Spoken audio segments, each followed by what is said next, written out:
May update tayo mula sa Albay kung saan may pag-agos na ng lava mula sa bunganga ng Bulkang Mayon. Live mula sa Legazpi, Albay, nasa frontline ng balitang yan, si Gio Robles. Gio, go ahead. Says breaking news nga mula dito sa Albay as of 7:45 PM, nakitaan ng crater glow o yung tinatawag na banaag sa summit ng Mayon Volcano ngayong gabi.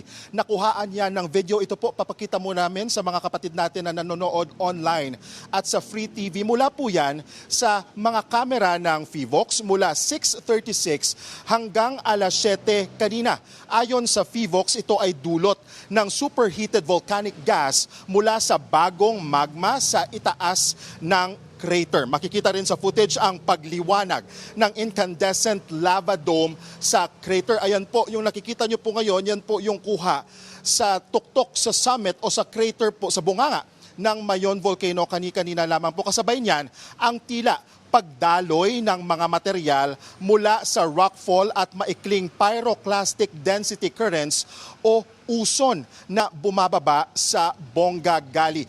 Ulitin lang po natin, itong uson po, mapanganib po ito at nakakamatay po yan. Yung uson, yan po yung pinaghalong volcanic gas, usok at malalaking tipak at mga tunaw na bato. Dahil sa aktibidad na ito, nananatili sa alert level 3 ang Mayon at higit na ipinagbabawal ang pagpasok sa 6-kilometer permanent danger zone o PDZ ng bulkan. Muli sa mga kakapanood lamang po sa atin dito sa Frontline Pilipinas, breaking news mula dito sa Albay, nagkakaroon po muli ng crater glow o banaag sa summit ng Mayon Volcano ngayong gabi.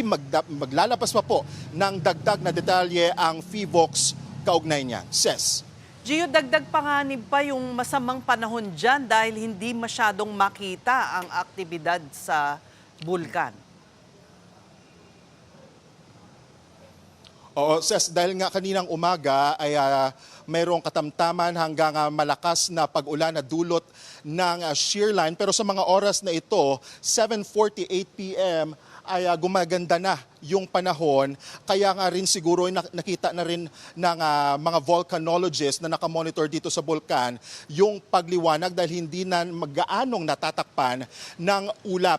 Maraming factors ang binabantayan ngayon dahil nga dyan sa crater glow na yan o paglabas ng mga volcanic materials mula sa bulkan. Number 1, yung pyroclastic density current o tinatawag natin na uson, rockfall events, posibilidad ng pagyanig at maging ng lahar flow dahil na nga rin sa epekto ng ulan. Ses. Alright, maraming salamat at mag-ingat kayo dyan, Gio Robles. Mga kapatid, Cheryl Cosing po. Maging maalam at may pakialam sa mga napapanahong issue at headlines. Mag-follow at mag-subscribe na sa social media pages ng News 5.